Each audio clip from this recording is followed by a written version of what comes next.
ഓം ശാന്തി. 5/7/2024. ഇന്നത്തെ മുരളിയുടെ main points. മധുരമായ കുട്ടികളെ, ഓർമ്മയിലൂടെയാണ് ബാറ്ററി ചാർജ് ആകുന്നത്, ശക്തി ലഭിക്കുന്നത്, ആത്മാവ് സത്തോപ്രധാനമാകുന്നത്.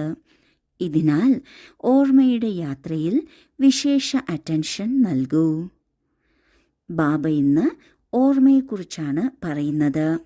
ബാബയെ ഓർമ്മിക്കുന്നതിലൂടെ നമ്മൾ ആത്മാവാകുന്ന ബാറ്ററി ചാർജ് ആയിക്കൊണ്ടിരിക്കുന്നു, ശക്തി ലഭിക്കുന്നു. ഈ ശക്തി ലഭിക്കുന്നതിനാൽ ആത്മാവ് ശുദ്ധമായിക്കൊണ്ടിരിക്കുന്നു. കാരണം ബാബയുടെ ഓർമ്മയിലൂടെ പാപം ഭസ്മമാകുന്നു. എന്താണോ വികർമ്മം നാം മുൻപുള്ള ജന്മങ്ങളിൽ ചെയ്തിട്ടുള്ളത്, അവയെല്ലാം ഭസ്മമാകുന്നു. ഇത്രയും ഫലമാണ് ഓർമ്മിക്കുന്നതിൽ നിന്ന് നമ്മൾക്ക് ലഭിക്കുന്നത്. അതിനാൽ ബാബ പറയുന്നു, ഓർമ്മയുടെ യാത്രയിൽ വിശേഷ ശ്രദ്ധ കൊടുക്കണം. ചോദ്യം: ഏതു കുട്ടികൾക്കാണോ ഒരു ബാബയോട് സ്നേഹമുള്ളത്, അവരുടെ അടയാളം എന്തായിരിക്കും? ഉത്തരം: 1. ബാബയോട് സ്നേഹമുണ്ടെങ്കിൽ ബാബയുടെ ദൃഷ്ടിയിലൂടെ അവർ സായുജ്യം അനുഭവിക്കും. 2. അവർ പൂർണ്ണമായും നഷ്ടമോഹ ആയിരിക്കും. 3. ആർക്കാണോ പരിധിയില്ലാത്ത ബാബയോട് സ്നേഹവും ഇഷ്ടവും ഉള്ളത്, അവർ മറ്റാരുടെയും സ്നേഹത്തിൽ പെട്ടുപോകില്ല. 4. അവരുടെ ബുദ്ധി അസത്യഖണ്ഡത്തിലെ അസത്യ മനുഷ്യരിൽ നിന്ന് മാറുന്നു. ബാബ ഇപ്പോൾ നിങ്ങൾക്ക് അവിനാശിയായി തീരുന്ന സ്നേഹം തരികയാണ്. സത്യുഗത്തിൽ നിങ്ങൾ പരസ്പരം വളരെ സ്നേഹത്തോടെ ഇരിക്കുന്നു. ബാബയോട് സ്നേഹമുണ്ടെങ്കിൽ അതിൻ്റെ ലക്ഷണം എന്താണ്? ആദ്യത്തേത്, അവർ ബാബയുടെ ദൃഷ്ടി ലഭിക്കുമ്പോൾ തന്നെ അവർക്ക് എല്ലാം ലഭിച്ചു എന്ന അനുഭവമുണ്ടാകുന്നു. ഇനി ഒന്നും തന്നെ ലഭിക്കാനില്ല, ഒന്നിൻ്റെയും ആരുടെയും പിന്നാലെ പോകേണ്ടതില്ല എന്ന് മനസ്സിലാക്കുന്നു. രണ്ടാമത്തെ കാര്യം, അവർ പൂർണ്ണമായും നഷ്ടമോഹ ആയിരിക്കും. തീർച്ചയായും എല്ലാവരോടും സ്നേഹമുണ്ടായിരിക്കും, എന്നാൽ ആരുമായും ബന്ധിക്കപ്പെട്ടിരിക്കില്ല. അതായത് എൻ്റേതാണ് എന്ന ചിന്ത ആരെപ്രതിയും ഉണ്ടായിരിക്കില്ല. എല്ലാവരും സ്വന്തം തന്നെയാണ്, എന്നാൽ എൻ്റേത് എന്നത് ബാബ മാത്രമാണ്. മൂന്നാമത്തേത്, ആർക്കാണോ പരിധിയില്ലാത്ത ബാബയോട് ഇഷ്ടവും സ്നേഹവുമൊക്കെ ഉള്ളത്, അവർ ഒരിക്കലും മറ്റാരുടെയും സ്നേഹത്തിൽ പെട്ടുപോകില്ല. മനുഷ്യരുടെ സ്നേഹവും ആകർഷണം നിറഞ്ഞതാണ്, എന്നാൽ അതിലൊന്നും ആർക്കാണോ ഈശ്വരനോട് സ്നേഹമുള്ളത്, അവർ പെട്ടുപോകില്ല. നാലാമത്തെ കാര്യമാണ്, ഈ അസത്യമായ ഖണ്ഡത്തിലെ അസത്യ മനുഷ്യരുമായി അവരുടെ ബുദ്ധിയോഗം മുറിഞ്ഞിരിക്കും. തീർച്ചയായും എല്ലാവരെ പ്രതിയും ശുഭഭാവന, ശുഭകാമന ഉണ്ടായിരിക്കും, എന്നാൽ ആരുമായും ബുദ്ധി കണക്റ്റഡ് ആയിരിക്കില്ല. ബാബ നമ്മൾക്ക് എന്ത് സ്നേഹമാണോ തരുന്നത്, അത് അവിനാശിയായി തീരുന്നു. ഈ അവിനാശി സ്നേഹം ലഭ്യമായത് കാരണം സത്യയുഗത്തിലും പരസ്പരം വളരെ സ്നേഹത്തോടെയാണ് മുന്നോട്ടു പോകുന്നത്. ധാരണയ്ക്കുള്ള മുഖ്യസാരം: 1. സർവശക്തിവാനായ ബാബയോട് തൻ്റെ ബുദ്ധിയോഗം യോജിപ്പിച്ച് ബാറ്ററി ചാർജ് ചെയ്യണം. ആത്മാവിനെ സത്തോപ്രധാനമാക്കണം. ഓർമ്മയുടെ യാത്രയിൽ ഒരിക്കലും ആശയക്കുഴപ്പത്തിൽ വരരുത്.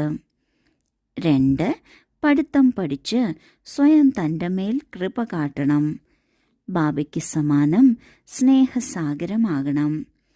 ഏതുപോലെ ബാബയുടെ സ്നേഹം അവിനാശിയാണോ, ഇതുപോലെ എല്ലാവരുമായും അവിനാശിയായ സ്നേഹമുണ്ടായിരിക്കണം. മോഹജീതരാകണം. ആദ്യത്തെ പോയിന്റിൽ ബാബ പറയാണ്, സർവശക്തിവാനായ ബാബയെ ഓർമ്മിക്കുമ്പോൾ, ബാബയുമായി ബുദ്ധിയോഗം കണക്റ്റ് ആകുമ്പോൾ നമ്മളുടെ പാപമെല്ലാം നശിക്കുന്നു. ഒപ്പം ആത്മാവിൻ്റെ ബാറ്ററി ചാർജ് ആകുകയും ചെയ്യുന്നു. ഇങ്ങനെ ആത്മാവിനെ സത്തോപ്രധാനമാക്കി മാറ്റണം. ഒരിക്കലും ഓർമ്മയുടെ യാത്രയിൽ കൺഫ്യൂസ്ഡ്, അതായത് ആശയക്കുഴപ്പത്തിൽ വരരുത്. ഒരു ദുർബല സങ്കല്പത്തിനും ഒരു വ്യർത്ഥമായ ചിന്തനത്തിനും സ്ഥലം കൊടുക്കരുത്.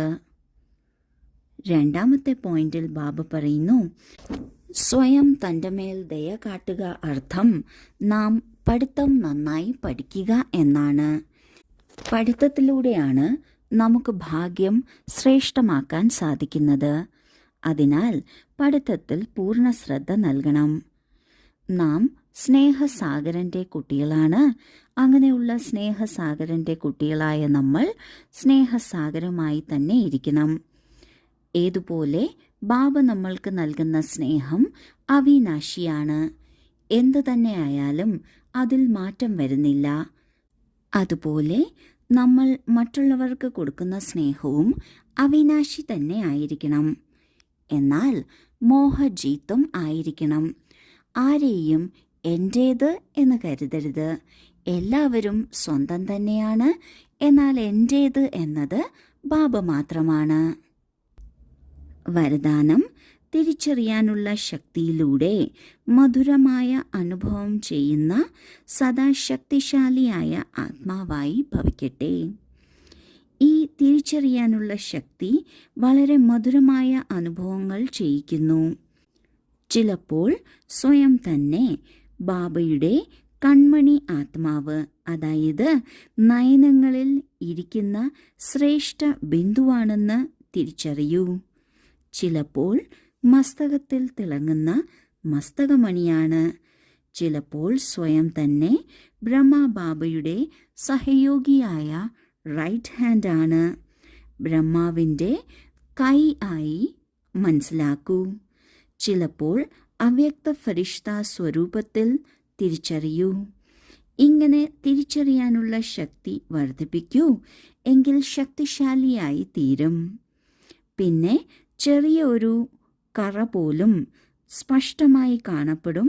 അതിനെ പരിവർത്തനപ്പെടുത്താനും സാധിക്കും.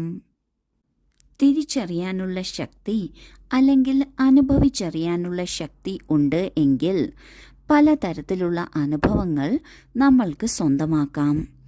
ചിലപ്പോൾ ബാബയുടെ കൺമണിയാണെന്ന് മനസ്സിലാക്കാം.